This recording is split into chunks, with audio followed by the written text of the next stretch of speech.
Welcome back to the Bernard Lee Poker Show. We are talking with the 2021 WSOP Player of the Year, Josh Arieh, as we kick off 2022. So, Josh, you know, as we talked about, everything's working out perfectly. You're getting knocked out of certain events, although, of course, you'd like to win the main event, but it was probably the perfect time because then you cash in 2 more events, including a 9th place in the stud event, which you never would have played in unless you were chasing, and then you pick up 258 points. I mean, everything's working out perfectly. Are you a math guy? Like, you know, like to me, I'm annoyingly like that. I like literally figure out exactly what it is, and if I finish in 9th place, I get this many. And people are like, "Oh, good God, stop it!" And I would say even sometimes it's to my detriment because I'm like, "Okay, if I finish in 6th, I get it." And then you know what? Your brain starts going 6 is the place. And like you start at 8th, like starting to slow down for no reason. Like, why are you doing this? Like, keep going. But yeah, that's me. That's just annoying me. Were you like that? Like knowing, okay, if I get to like 17th, I pick up more points or anything like that? Oh, for sure. For sure. Crazy, right? I had the Player of the Year point calculator going nonstop.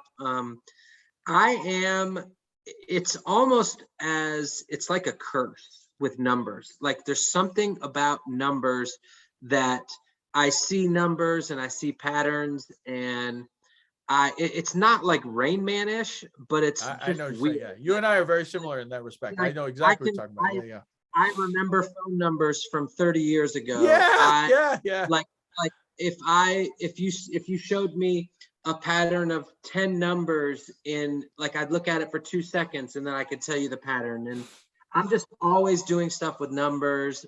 It was fun. It was like, I always knew, my girlfriend is the best sweater ever. Like she would text me like, okay, you need to get to this place to get more points. And we were just like, we were going back and forth with like, okay, we got here. Now we have to get to this point to get more points. And it was almost like for the last week and a half, we were chasing points and not money.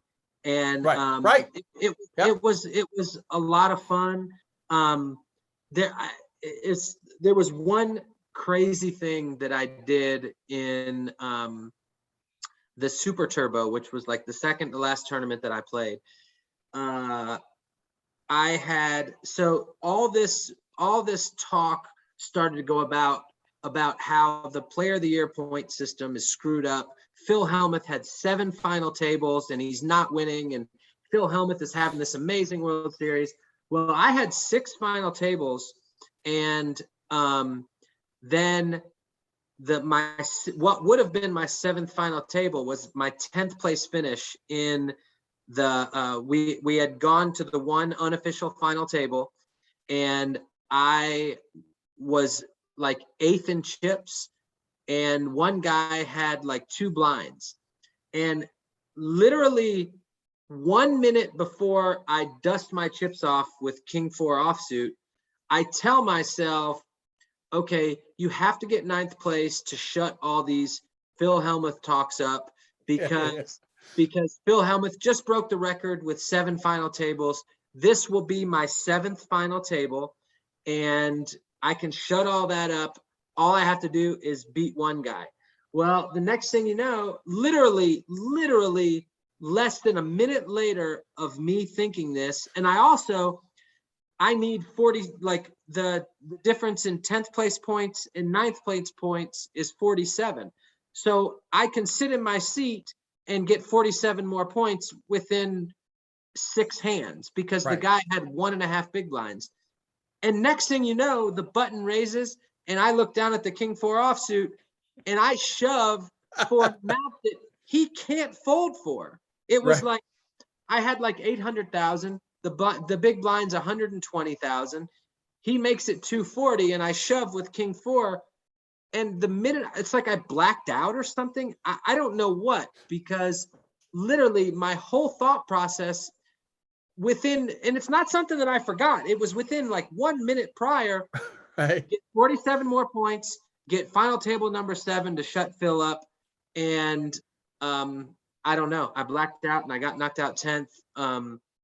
But yeah, I am definitely a numbers guy. I'm really, really good at quick math. I numbers is just it's almost like a curse. I mean, it Yeah. really is. Like, I'll see numbers and I'm starting to do crazy shit in my head, and I see numbers and I'm starting to do like these meaningless equations about 4 and 2, and it's just stupid. So obviously it comes down to, you decided not to play the 100K, which was Yeah. a second to last event, which obviously could have been a lot of points for you. You had mentioned that you did get investors. Obviously, at that point, the world is going to back you if they want, because you're that close. But you Right. make the decision not to, and it was a really conscious decision for your investors, really, in a lot of respects. It was. So I had sold. I only had 7,000 of my own money invested in the 100K. I had 93,000 worth of bank backing, and I went to bed thinking that I'm gonna play. I went to bed at a normal time for Vegas, like around 2 or 3 in the morning. I had just changed hotels back to the Aria, and about 8 a.m. There's like construction in my room, in the room above me, and I woke up with a headache and I was groggy, and I kept trying to fall back asleep, and I just thought that it was wrong. I mean, I sold 93,000 worth of backing with full disclosure that I think I'm losing in this tournament. Like, right. like I You may are not not positive EV in this right. tournament. Right. I may not be the worst player, but these guys are good. Like, these The guys, Wizards are in effect. right, right. These guys have broken No Limit Hold'em down to a science that is way beyond my ability. And I just thought that it was just a bad idea, and it felt dirty, like it felt Right. wrong. Right. Right. Right. And it's a decision that in the past, when I was younger, or maybe even 2 years ago, I wouldn't have been able to make. I would have been, let's take this shot. I don't have to lose. I can win. Like, I'm good, and if I catch some cards, I could win. But I felt horrible, and it just didn't feel right, and it ended up being the best decision possible times 10. I mean, Right. it was I always try to respect my investors' money the same way I respect mine, and even more. Right. Like, if I was really flush and putting up the whole 100 on my own, I may have done it, but it was an easy decision to not put up everybody else's money. And that's going to help me, and that's also, it's going to help Pocket Fives in the future when I want to put events up there. I was just thinking today that, you know what, I should go study a bunch and try to get better at No Limit Hold'em, and because I have the ability, I can go play a $250,000 tournament now with with my access to my all my people at Pocket Fives. And so I'm thinking that I'm gonna spend some hours. I have some friends that are really, really good that'll be willing to help me, and so I might give it a run and try to get the Pocket Fives crew in action in one of the high rollers. It'd be exciting, obviously, as you said, that everyone would be, even if it was 100K, I mean, whatever it might be, like, Yeah. there's still a lot of events and like these Poker Masters and Right. the US Opens and all that at the area. Yeah. So what, with regards to, you kind of answer what the future might be, your future has always been, and your present has always been, Atlanta. Yeah. Why, you are one of the few people, I'm with you. I never moved out to Vegas. I never did that. Why did you stay in Atlanta? Why didn't you go to Vegas? It was always, I grew up, like, basically my dad moved to the US from Israel when he was 21 years old, and so I grew up with no family other than my dad.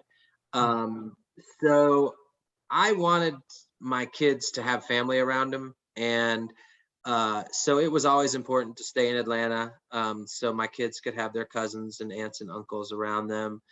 Now that they're grown, I've had the plan to move somewhere when my youngest, she's 15 now, and so when she turns 18, my plan is to move somewhere. But I don't know, it's growing on me now.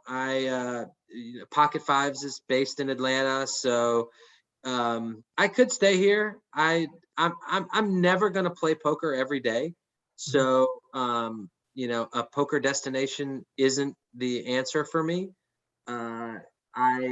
I love good weather. I love golfing, so I could see myself moving to southern Arizona it is. Yeah, I know. We were talking about, it's like there's like 4 places that it's either South Florida, San Diego, Vegas, or Scottsdale, Arizona. Right. Right.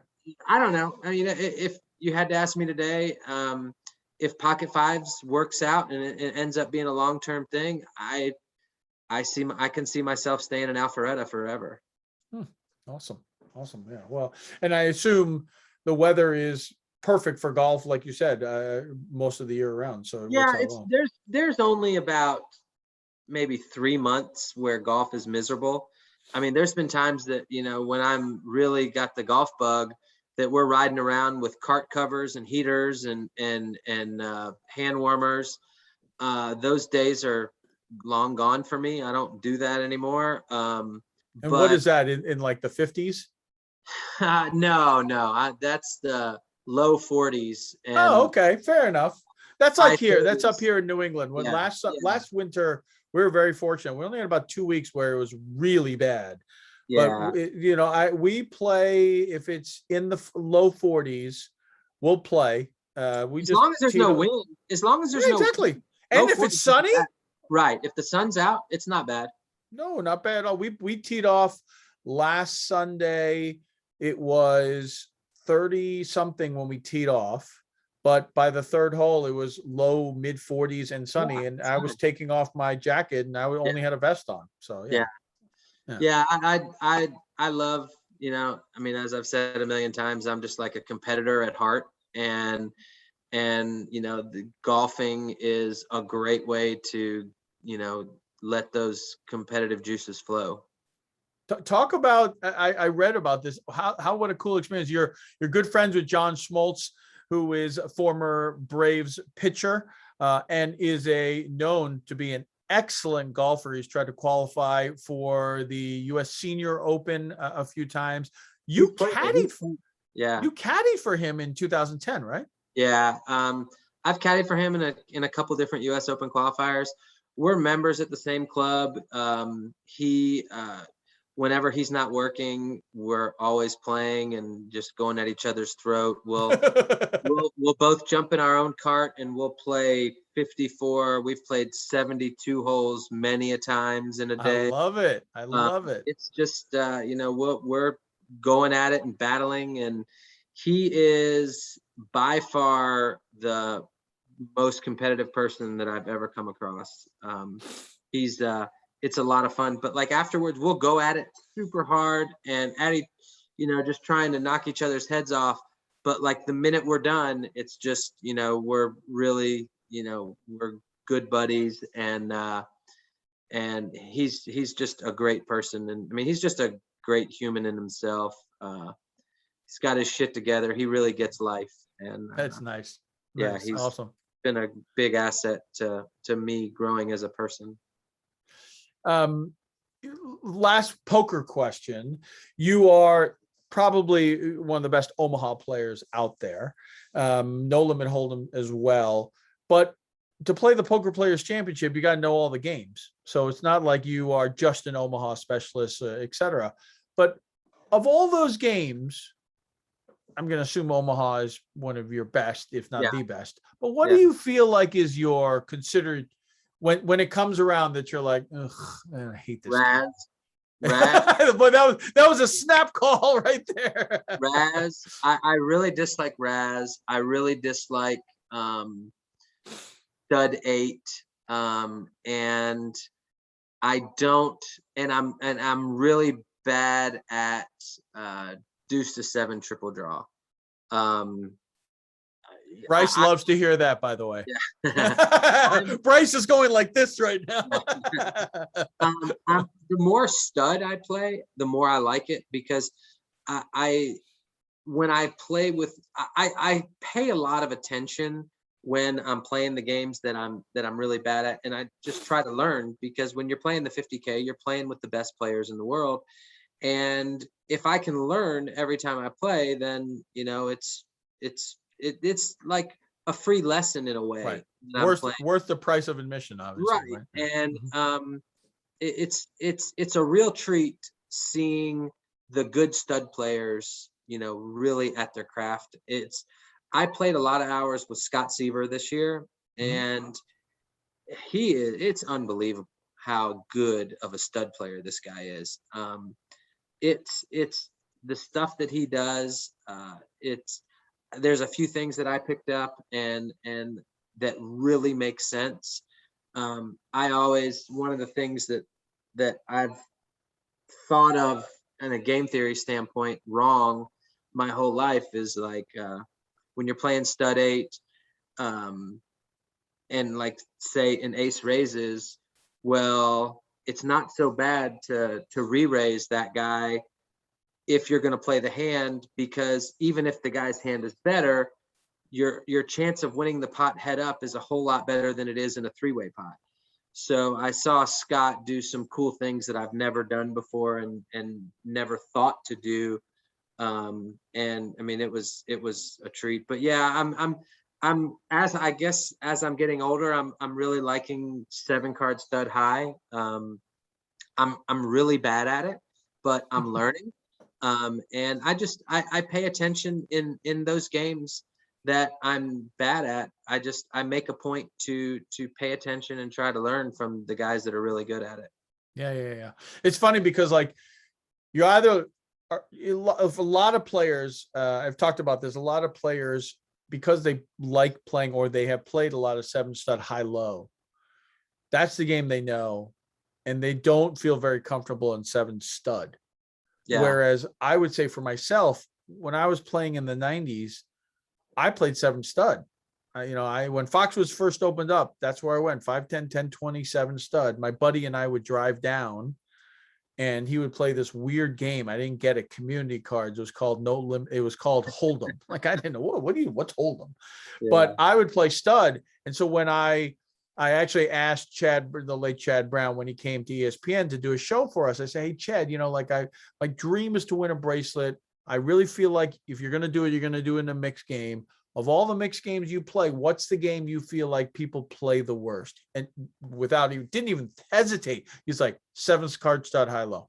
No, they don't know how to play it. And I was like, oh God, this is the one game I can't stand because I'm so used to 7-card stud high. But yeah. I hear a lot of people today, it's the reverse. Oh, 7-card stud high low. I don't get 7-card stud high. And I'm like, really? That to me just makes so much more sense. So it's interesting, how everyone thinks of the games and plays them, obviously. I like 7 stud high. It's yeah, me too. It's a cool game, and I'm learning. I'm getting better. It's a lot.